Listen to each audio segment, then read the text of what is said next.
System of linear algebraic equations. അപ്പോൾ നമുക്ക് ഒരു system of equation, linear equation എങ്ങനെ സോൾവ് ചെയ്യാൻ പറ്റും എന്നാണ് നമ്മൾ ഇതിലൂടെ പഠിക്കാൻ പോകുന്നത്. മെട്രിക്സ് മെത്തേഡ് വെച്ചിട്ടാണ് കണ്ടുപിടിക്കാൻ പോകുന്നത്. അപ്പോൾ ആദ്യം നോക്കുക, ഇപ്പോൾ ഇവിടെ നമുക്ക് എം ലീനിയർ ഇക്വേഷൻ ഉണ്ട്. 1 2 3 എക്സെട്ര എം ഇക്വേഷൻസ് ഉണ്ട്. ഇതൊരു ഇക്വേഷൻ, രണ്ട് ഇക്വേഷൻ, അങ്ങനെ എം ലീനിയർ ഇക്വേഷൻസ് ഉണ്ട് വിത്ത് എൻ അൺനോൺസ്. അൺനോൺ ഏതൊക്കെയാണ്? x1 x2 et cetera xn. അങ്ങനെ എൻ അൺനോൺസും എം ലീനിയർ ഇക്വേഷനുള്ള ഒരു സിസ്റ്റം നമ്മൾ കൺസിഡർ ചെയ്യുകയാണ്. അപ്പം ഈ സിസ്റ്റത്തെ നോക്കി, ഇവിടെ B1 B2 എക്സെട്ര ഇവിടെ BM വരെയാണ് കേട്ടോ. സിസ്റ്റം പറയാം A11 x1 plus A12 x2 plus etcetera A1n xn equal to B1, A21 x1 plus A22 x2 plus etcetera A2n xn equal to B2, and et cetera et cetera AM1 x1 plus AM2 x2 plus et cetera AMN xn equal to BM. ഇതാണ് നമ്മുടെ system of equation. ഇനി ഈ system of ഇക്വേഷനെ നമുക്ക് ഒരു single matrix equation ആയിട്ട് express ചെയ്യാൻ പറ്റും. The above system of equation can be expressed as a single matrix equation. ആ മെട്രിക്സ് ഇക്വേഷൻ ഇങ്ങനെയാണ്: AX equal to B, AX equal to B, where A equal to A11, A12, etc. A1n, A21, A22, etc. A2n, etc. etc. AM1, AM2, etc. AMN. A എന്ന് പറയുന്ന matrix ഇതാണ്. പിന്നെ അതിൽ X എന്ന് പറയുന്നത് x1 x2 et cetera xn, and B equal to B1 B2 et cetera BM. ഇനി ഒന്ന് multiply ചെയ്ത് നോക്കി, ഇതേ മെട്രിക്സ് കിട്ടൂലേന്ന്. മൾട്ടിപ്ലൈ ചെയ്യുമ്പോൾ എങ്ങനെയാ? AX ഈക്വൽ ടു B എന്നാണ്. അപ്പൊ A ഇൻറ്റു എക്സ് ആണ് ചെയ്യുന്നത്. ഫസ്റ്റ് മൾട്ടിപ്ലൈ ചെയ്യുമ്പോൾ എങ്ങനെ വരാം? ഫസ്റ്റ് എലമെന്റും x1 പോലെ മൾട്ടിപ്ലൈ ചെയ്യാം. A11 x1 ഫസ്റ്റ് എലമെന്റ് ആയി, plus A12 x2 second element ആയി, പ്ലസ് എക്സെട്ര A1n xn. ഇവിടെ വരെ കിട്ടിയല്ലോ. ഈക്വൽ ടു ബിയിലെ first element equal to B1. ശരിയായി. ഇനി A21 x1 plus A22 x2 plus etcetera A2n xn equal to ഇതിലെ second element. അപ്പൊ അങ്ങനെ മൾട്ടിപ്ലൈ ചെയ്യുമ്പോൾ നമുക്ക് അങ്ങനെ കിട്ടും. അപ്പൊ ഇതിനെ നമ്മൾ എന്ത് ചെയ്യും? മെട്രിക്സ്, സിംഗിൾ മെട്രിക്സ് ഇക്വേഷൻ ആയിട്ട് ഇങ്ങനെ എഴുതി. അപ്പൊ സൊല്യൂഷനൊക്കെ കാണാൻ വേണ്ടിയുള്ള എളുപ്പത്തിനാണ് ഇങ്ങനെ ചെയ്യുന്നത്. ഇനി any vector X satisfying the matrix equation 2 is called the solution of the system. ഈ സിസ്റ്റത്തിന്റെ സൊല്യൂഷൻ എന്ന് പറഞ്ഞു കഴിഞ്ഞാൽ എന്താന്ന് ചോദിക്കുകയാണെങ്കിൽ പറയാ any vector X which satisfies the matrix equation, equation 2 is called the solution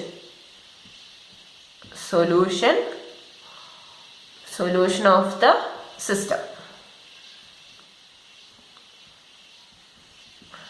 അപ്പൊ ഇതാണ് നമ്മുടെ സിസ്റ്റത്തിന്റെ സൊല്യൂഷൻ എന്താണെന്ന് ചോദിച്ചാൽ പറയാൻ പറ്റുന്നത്.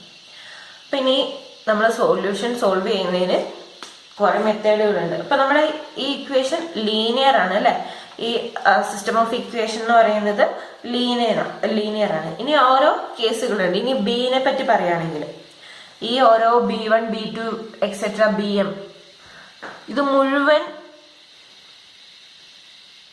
0 അല്ല എന്ന് വിചാരിച്ചു. എല്ലാം 0 അല്ല, വേണമെങ്കിൽ കുറച്ചൊക്കെ 0 ആവാം. അപ്പൊ അത് മൊത്തത്തിൽ 0 അല്ല. B1 ഓൾ BEs 0 അല്ല.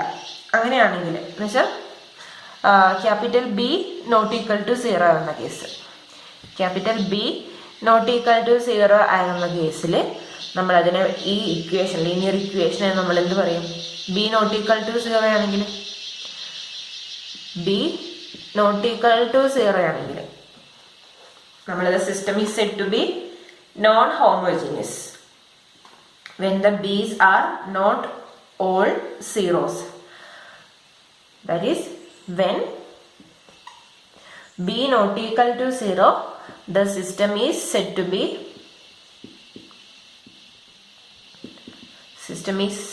be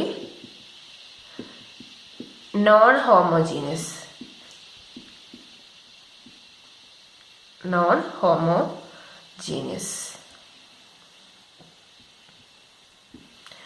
ഇനി എല്ലാ ബിസും 0 ആയിരിക്കും. B1 0, B2 0, എക്സെട്ര Bm വരെ 0. എല്ലാ ബിസും 0 ആണ്. When b equal to 0, the system is said to be homogeneous. System is said to be homogeneous. അപ്പോൾ ഈ റൈറ്റ് സൈഡിലുള്ള ബി 0 അല്ലെങ്കിൽ നമ്മൾ പറയും നോൺ ഹോമോജീനിയസ്. മുഴുവൻ 0 ആയാൽ നോൺ ഹോമോജീനിയസ് എന്ന് പറയുള്ളൂ. അപ്പോൾ ഏതെങ്കിലും ഒന്നെങ്കിലും 0 അല്ലാതുണ്ടെങ്കിൽ അത് നോൺ ഹോമോജീനിയസ് ആവും. പിന്നെ നമ്മുടെ ഈ സൊല്യൂഷനെ പറ്റി പറയുകയാണെങ്കിൽ എന്താ, set of values of the unknowns x1 x2 et cetera xn ആണ് അല്ലേ അതിന്റെ സിസ്റ്റത്തിന്റെ സൊല്യൂഷൻ എന്ന് പറയുന്നത് അല്ലേ. അപ്പോൾ നമ്മുടെ സൊല്യൂഷനെ പറ്റി, സിസ്റ്റത്തിന്റെ സൊല്യൂഷനെ പറ്റി പറയുകയാണെങ്കിൽ സൊല്യൂഷൻ പലതരത്തിലുണ്ടാവാം. ചിലപ്പോൾ the linear system may have exactly one solution, ഒരു സൊല്യൂഷൻ മാത്രം ഉണ്ടാവാം. എന്ന് വെച്ചാൽ ഒരു സൊല്യൂഷൻ എന്ന് പറഞ്ഞാൽ x1 x2 എക്സെട്ര xn എന്ന് പറയുന്നത് ഒറ്റ ഒരു സൊല്യൂഷൻ ആയിട്ടുള്ളത്. പിന്നെ ഇൻഫൈനൈറ്റ് നമ്പർ ഓഫ് സൊല്യൂഷൻസ് ഉണ്ടാവാം അല്ലേ. ചിലപ്പോൾ സൊല്യൂഷൻ ഉണ്ടാവാതെ ഇരിക്കാം. നമ്മുടെ A linear system may have exactly one solution, an infinite number of solution, or no solution at all. ഒരു റിമാർക്കാണ്. ഇനി ഈ സിസ്റ്റത്തിൽ വൺ ഓർ മോർ സൊല്യൂഷൻ ഉള്ള സിസ്റ്റത്തെ നമ്മൾ വിളിക്കും കൺസിസ്റ്റന്റ് സിസ്റ്റംസ് എന്ന് വിളിക്കും. എന്നുവെച്ചാൽ ഒന്നോ അതിൽ കൂടുതലോ സൊല്യൂഷനുള്ള സിസ്റ്റത്തെ നമ്മൾ എന്ത് വിളിക്കും? കൺസിസ്റ്റന്റ് സിസ്റ്റം എന്ന് വിളിക്കും. സിസ്റ്റംസ് റിമാർക്കായിട്ട് എഴുതിക്കോട്ടോ. സിസ്റ്റംസ്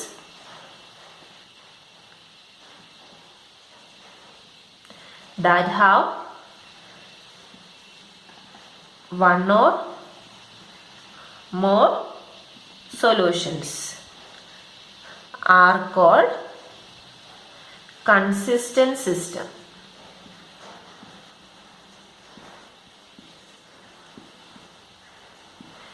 ഇനി സൊല്യൂഷൻ ഇല്ലാത്ത system that do not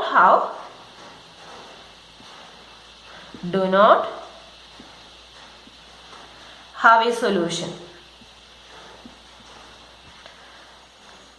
are called എന്തായിരിക്കും? ഇത് കൺസിസ്റ്റന്റ് ആണെങ്കിൽ ഇത് ഇൻകൺസിസ്റ്റന്റ് ആയിരിക്കും.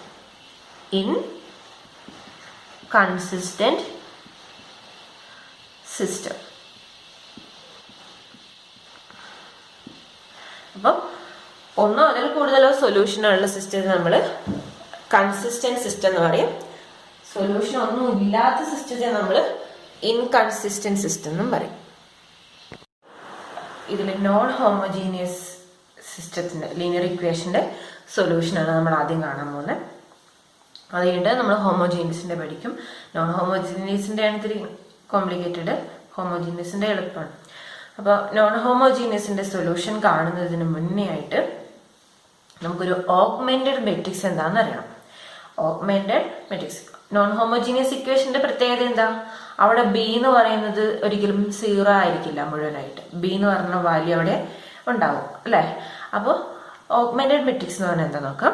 The matrix augmented A B which is, ഇതിന് റീഡ് ചെയ്യുക ഓഗ്മെന്റഡ് എ ബി എന്നാണ്, which is obtained by placing the constant column matrix B to the right of the matrix A is called the augmented matrix. എന്ന് വെച്ചാൽ നമ്മൾ A എന്ന് പറഞ്ഞ മെട്രിക്സിലെ elements ഇതാണല്ലോ, അതിന്റെ റൈറ്റ് സൈഡിലായിട്ട് ബി എന്ന് പറഞ്ഞ കോളം മെട്രിക്സ് ഇല്ലേ, ബി എന്ന് പറഞ്ഞ ആ column matrix, constant column matrix place ചെയ്യുക റൈറ്റ് സൈഡിൽ. ഇങ്ങനെ ഒരു ലൈൻ വരച്ച് പ്ലേസ് ചെയ്യുക. അപ്പൊ അങ്ങനെയുള്ള ഈ മെട്രിക്സിനെയാണ് നമ്മൾ എന്താ പറയുക, ഓഗ്മെന്റഡ് മെട്രിക്സ് എന്ന് പറയുക. അപ്പൊ ഇതാണ് augmented A B equal to A എന്ന് പറഞ്ഞ മെട്രിക്സ് എഴുതി ഒരു വര വരച്ച് B1 B2 എന്ന് പറഞ്ഞ ആ കോൺസ്റ്റന്റ് കോളം മെട്രിക്സും കൂടെ എഴുതി. അപ്പൊ ഇതാണ് ഓഗ്മെന്റഡ് മെട്രിക്സ് എന്ന് പറയുന്നത്. അപ്പൊ ഇനി സൊല്യൂഷൻ കാണുമ്പോൾ ഓഗ്മെന്റഡ് മെട്രിക്സ് നമുക്ക് യൂസ്ഫുൾ ആയിട്ട് വരും. നമുക്കൊരു തിയറം ആണ് പഠിക്കാനുള്ളത്. ഇത് കഴിഞ്ഞിട്ട് ഒരു തിയറം പഠിക്കാനുണ്ട്, എന്താ നോക്കാം. അപ്പൊ തിയറം ഇതാണ്: A linear system of equation Ax equal to B is consistent if and only if the coefficient matrix A and the augmented matrix of the system augmented AB have the same rank. അപ്പോൾ നമ്മുടെ system inconsistent എന്ന് പറഞ്ഞാൽ എന്താ, നമ്മൾ മുന്നേ കണ്ടിരുന്നു. Consistent എന്ന് പറഞ്ഞാൽ ഒന്നോ അതിൽ കൂടുതലോ സൊല്യൂഷൻ ഉള്ള സിസ്റ്റത്തെ നമ്മൾ കൺസിസ്റ്റന്റ് സിസ്റ്റം എന്ന് പറയും. സൊല്യൂഷൻ ഒന്നും ഇല്ലാത്തതിനെ ഇൻകൺസിസ്റ്റന്റ് എന്ന് പറയും. അപ്പൊ സൊല്യൂഷൻ ഉണ്ടാവണമെങ്കിൽ ഉള്ള കണ്ടീഷനാണ് ഇവിടെ പറയുന്നത് അല്ലെ. ഇപ്പൊ സൊല്യൂഷൻ Ax equal to Bക്ക് കൺസിസ്റ്റന്റ് ആണെങ്കിൽ എന്ന് വെച്ചാൽ ഒന്നോ അതിൽ കൂടുതലോ സൊല്യൂഷൻ ഉണ്ടാവണമെങ്കിൽ ഉള്ള കണ്ടീഷനാണ് പറയുന്നത്. എ എന്ന് പറഞ്ഞ മെട്രിക്സിന്റെ റാങ്കും ഓഗ്മെന്റഡ് എ ബിയുടെ റാങ്കും, ഓഗ്മെന്റഡ് എ ബി നമ്മൾ എന്താന്ന് കണ്ടു, ഓഗ്മെന്റഡ് എ ബിയുടെ റാങ്കും എന്താവണം, ഈക്വൽ ആവണം. എന്നാലേ സിസ്റ്റം കൺസിസ്റ്റന്റ് ആവുള്ളൂ അല്ലെ. Rank of A equal to rank of augmented A B ആണെങ്കിൽ നമ്മൾ പറയും Ax ഈക്വൽ ടു ബി എന്ന് പറയുന്ന ലീനിയർ സിസ്റ്റം കൺസിസ്റ്റന്റ് ആണെന്ന് പറയും. ഷോർട്ടായിട്ട് പറഞ്ഞാൽ ഇങ്ങനെയാണ്. റാങ്ക് ഓഫ് എയും റാങ്ക് ഓഫ് സൊല്യൂഷൻ കാണുമ്പോൾ, നോൺ ഹോമോജീനിയസിന്റെ സൊല്യൂഷൻ കാണുമ്പോൾ ആദ്യം നമ്മൾ ചെക്ക് ചെയ്യേണ്ടത് റാങ്ക് ഓഫ് എ കാണണം, rank of augmented A B കാണണം. അത് രണ്ടും സെയിം ആണെങ്കിൽ നമുക്ക് സൊല്യൂഷൻ ഉണ്ടാവും. രണ്ടും സെയിം അല്ലെങ്കിൽ സൊല്യൂഷൻ ഇല്ല, കൺസിസ്റ്റന്റ് അല്ല, ഇൻകൺസിസ്റ്റന്റ് ആവുമല്ലോ. അപ്പൊ അതാണ് തിയറത്തിൽ നമ്മൾ പറയുന്നത്. ഇനിയിപ്പോ നമ്മൾ സൊല്യൂഷൻ കാണുന്നത്, നോൺ ഹോമോജീനിയസിന്റെ സൊല്യൂഷൻ കാണുമ്പോൾ നമുക്ക് രണ്ട് മെത്തേഡുകളാണ് പഠിക്കാനായിട്ടുള്ളത്. അപ്പോൾ ഈ ഓഗ്മെന്റഡ് മെട്രിക്സ് ഒക്കെ യൂസ് ചെയ്തിട്ട് സൊല്യൂഷൻ കാണുന്നതിൽ രണ്ട് മെത്തേഡുകളാണുള്ളത്. ഒന്ന് എലിമിനേഷൻ മെത്തേഡും ഒന്ന് ഗോസ് ജോർദാൻ എലിമിനേഷൻ മെത്തേഡ്. അങ്ങനെ എലിമിനേഷൻ മെത്തേഡാണ് നമ്മൾ ആദ്യമായിട്ട് പഠിക്കാൻ പോകുന്നത്. അപ്പോൾ ഈ മെത്തേഡിൽ സൊല്യൂഷൻ കാണാവുന്ന മെത്തേഡുകളാണ് നമ്മൾ ഇനി അടുത്തതിൽ പഠിക്കാൻ വേണ്ടി പോകുന്നത്. നമ്മൾ സൊല്യൂഷൻ കാണുന്ന രണ്ട് മെത്തേഡുകൾ പറഞ്ഞിട്ടുണ്ട്. രണ്ടും എലിമിനേഷൻ മെത്തേഡാണ്. അപ്പോൾ അതിൽ first method Gaussian elimination method, second one goes Jordan elimination method. അപ്പോൾ ഫസ്റ്റത്തെ രണ്ടിൻ്റെ വ്യത്യാസം എന്തെന്ന് പറഞ്ഞു കഴിഞ്ഞാൽ, ഫസ്റ്റത്തെ മെത്തേഡിൽ നമ്മൾ എന്ത് ചെയ്യും, നമുക്ക് തരുന്ന മെട്രിക്സ് അല്ലേ, എ എന്ന് പറഞ്ഞ മെട്രിക്സ് തരും. അതുപോലെ അതിൽ ഓഗ്മെന്റഡ് എ ബി എന്ന് പറഞ്ഞ മെട്രിക്സ് എടുക്കാം. ഓഗ്മെന്റഡ് എ ബി എന്ന് പറഞ്ഞ മെട്രിക്സിനെ എന്താക്കും, ഈ ഫസ്റ്റത്തെ മെത്തേഡിൽ ഓഗ്മെന്റഡ് എ ബിനെ നമ്മൾ റോ എക്കലോൺ ഫോമിലേക്ക് മാറ്റും. അതുവരെ റെഡ്യൂസ് ചെയ്യും. ഓഗ്മെന്റഡ് എ ബിനെ റോ എക്കലോൺ ഫോമിലേക്ക് ആക്കുന്നവരെ റെഡ്യൂസ് ചെയ്യും. എന്നിട്ട് സോൾവ് ചെയ്യുന്ന മെത്തേഡാണ് ഗോഷ്യൻ എലിമിനേഷൻ എന്ന് പറയുന്നത്. അപ്പോൾ റോ എക്കലോൺ ഫോം എന്താ നമ്മൾ ഓൾറെഡി കണ്ടു കഴിഞ്ഞു. ഇനിയിപ്പോൾ ഗോഷ്യൻ ജോർദാൻ എലിമിനേഷൻ മെത്തേഡ് ആണെങ്കിലോ ഓഗ്മെന്റഡ് മെട്രിക്സിനെ റോ എക്കലോൺ ഫോമിലേക്ക്, റെഡ്യൂസ്ഡ് റോ എക്കലോൺ ഫോമിലേക്ക് മാറ്റും. റെഡ്യൂസ്ഡ് റോ എക്കലോൺ ഫോമിലേക്ക് മാറ്റും, എന്നിട്ട് സോൾവ് ചെയ്യും. അപ്പോൾ എന്താ തമ്മിലുള്ള വ്യത്യാസം നമുക്ക് പ്രോബ്ലം ചെയ്യുമ്പോൾ കൂടുതൽ ക്ലിയർ ആവും. അപ്പോൾ ഗോഷ്യൻ എലിമിനേഷൻ എന്ന് പറഞ്ഞു കഴിഞ്ഞാൽ നമ്മൾ പറയും we row reduce the Gaussian elimination എന്ന് പറഞ്ഞു കഴിഞ്ഞാൽ we row reduce the augmented matrix of the system until we arrive at a row equivalent augmented matrix in row echelon form. ഇനി അതുപോലെ in Gauss-Jordan elimination method, the row operations are continued until we obtain an augmented matrix that is in reduced row echelon form. അതാണ് രണ്ടും തമ്മിൽ വ്യത്യാസം. ഇതെന്ന് പറഞ്ഞാൽ augmented A ബിനെ row echelon ഫോമിലേക്ക് റെഡ്യൂസ് ചെയ്യും. ഇതെന്ന് പറഞ്ഞാൽ ഗോസ് ജോർദാൻ മെത്തേഡിലാണെങ്കിൽ റെഡ്യൂസ്ഡ് റോ എക്കലോൺ ഫോമിലേക്ക് എന്ത് ചെയ്യും, റെഡ്യൂസ് ചെയ്യും. അത്രയും ഓപ്പറേഷൻസ് നടത്തും. അങ്ങനെയാണ് നമുക്ക് ഇവിടെ രണ്ട് മെത്തേഡിലൂടെയും സൊല്യൂഷൻ കാണുന്നത്. അപ്പോൾ ഓരോ പ്രോബ്ലം ചെയ്യുമ്പോൾ കൂടുതൽ ക്ലിയർ ആവും. ഇനി നമുക്കൊരു റിമാർക്ക് നോക്കാം. റിമാർക്ക് ഇപ്പൊ സൊല്യൂഷൻ, ഇപ്പൊ നോ സൊല്യൂഷൻ ഉണ്ടാവുന്ന കേസ് ഏതാ, യുണീക് സൊല്യൂഷൻ ഉണ്ടാവുന്ന കേസ് ഏതാ, ഇൻഫൈനൈറ്റ് സൊല്യൂഷൻ ഉണ്ടാവുന്ന കേസ് ഏതാന്ന് പറഞ്ഞാൽ ഒരു റിമാർക്ക് നമുക്ക് എഴുതാം. Consider a system of m equations in n unknowns given by ax equal to b. ആ സിസ്റ്റം കൺസിഡർ ചെയ്യുക. ഇനി അതിൽ if rank of augmented A B not equal to rank of A ആണെങ്കിൽ എന്താ നമ്മൾ നേരത്തെ കണ്ടു, രണ്ട് ഈക്വൽ ആണെങ്കിൽ കൺസിസ്റ്റന്റ്, രണ്ട് ഈക്വൽ അല്ലെങ്കിൽ ദ സിസ്റ്റം ഈസ് ഇൻകൺസിസ്റ്റന്റ്. ഇപ്പൊ ഇൻകൺസിസ്റ്റന്റ് ആണെങ്കിൽ എന്ത് പറയും, system it has no solution. അതാണ് first case. Rank of augmented A B not equal to rank of A ആണെങ്കിൽ സിസ്റ്റത്തിന് നോ സൊല്യൂഷൻ ആയിരിക്കും. ഇനി second case, if rank of augmented a be equal to rank of a equal to r and r equal to n എന്ന് പറഞ്ഞു കഴിഞ്ഞാൽ ബ്രാക്കറ്റിൽ കൊടുക്കുക number of unknowns, then the system is consistent and it has a unique solution. Second കേസിൽ പറയുന്നതാണ് augmented A ബിന്റെ റാങ്കും എന്റെ റാങ്കും സെയിം ആണ്, അത് r എന്ന് പറഞ്ഞ നമ്പർ ആണ്. അത് മാത്രമല്ല r എന്ന് പറഞ്ഞു കഴിഞ്ഞാൽ നമ്പർ ഓഫ് അൺനോൺസിന്റെ എണ്ണം തന്നെയാണ്. റാങ്ക് എന്ന് പറയുന്നതും നമ്പർ ഓഫ് അൺനോൺസ് എന്ന് പറയുന്നതും സെയിം ആണ്. അങ്ങനെയാണെങ്കിൽ സിസ്റ്റം കൺസിസ്റ്റന്റ് ആണ്. ഇത് രണ്ടും ആയാൽ മതി, ഈക്വൽ ആയാൽ മതി കൺസിസ്റ്റന്റ് ആവാൻ. കൺസിസ്റ്റന്റും ആണ്, സൊല്യൂഷൻ യുണീക്ക് ആയിരിക്കും. It has a unique solution ആയിരിക്കും. ഇനി അടുത്ത third case, if rank of augmented A B equal to rank of A equal to R and R less than N. എന്ന് പറഞ്ഞാൽ നമ്പർ ഓഫ് അൺനോൺസ് ആണ്. then the system is consistent and the system is said to have an infinite number of solution. അപ്പൊ ഈ കേസിൽ പറയുന്നത് rank of augmented A ബിയും rank of എയും R എന്ന് പറഞ്ഞ നമ്പറാണ്. അപ്പൊ കൺസിസ്റ്റന്റ് ആണെന്ന് പറയാം. ഇനി ആറിന്റെ പ്രത്യേകത പറഞ്ഞത് ആർ എന്ന് പറഞ്ഞു കഴിഞ്ഞാൽ നമ്പർ ഓഫ് അൺനോൺസിനേക്കാളും ചെറുതാണ്. ആർ എന്ന് പറഞ്ഞാൽ ലെസ് ദാൻ എൻ ആണെന്ന് പറഞ്ഞത്. ആർ എൻ ആണെങ്കിൽ യുണീക് സൊല്യൂഷൻ, ആറ് ലെസ് ദാൻ എൻ ആണ് വന്നത്. അങ്ങനെയാകുമ്പോൾ നമ്മുടെ സിസ്റ്റത്തിന് ഇൻഫിനിറ്റ് നമ്പർ ഓഫ് സൊല്യൂഷൻസ് ആണ് വരിക. ആറ് ലെസ് ദാൻ എൻ കിട്ടി കഴിഞ്ഞാൽ നമുക്കിവിടെ എൻ അൺനോൺ ആണ് ഉള്ളത് അല്ലെ. ആറ് ലെസ് ദാൻ എൻ ആകുമ്പോൾ ഇൻഫിനിറ്റ് നമ്പർ ഓഫ് സൊല്യൂഷൻ കിട്ടും. കൺസിസ്റ്റന്റും ആവണം, ആറ് ലെസ് ദാൻ എന്നും ആവണം. അപ്പൊ ഇവിടെ നമുക്ക് എൻ അൺനോൺസ് കിട്ടണം. പക്ഷെ ഇവിടെ നോക്കിയേ, 6 അൺനോൺസ് നമുക്ക് ഡയറക്റ്റ് ആയിട്ട് അതിൽ നിന്ന് കിട്ടുള്ളൂ. ബാക്കി n-r അൺനോൺ ഉണ്ട്. അത് നമ്മൾ ആർബിട്രറി ചൂസ് ചെയ്യാണ് വേണ്ടത്. അതിന് n-r അൺനോൺസിന് ആർബിട്രറി വാല്യൂ ഏത് വേണമെങ്കിലും ചൂസ് ചെയ്യാം. പിന്നെ ഈ 6 അൺനോണുകൾ കറക്റ്റ് ആയിട്ട് നമുക്ക് കിട്ടുകയും ചെയ്യും സൊല്യൂഷൻ കാണുന്ന ടൈമിൽ. അപ്പൊ ഇൻഫിനിറ്റ് നമ്പർ ഓഫ് സൊല്യൂഷൻ കിട്ടുന്ന കേസിൽ നമുക്ക് പ്രോബ്ലം ചെയ്യുമ്പോൾ കൂടുതൽ ക്ലിയർ ആക്കാം.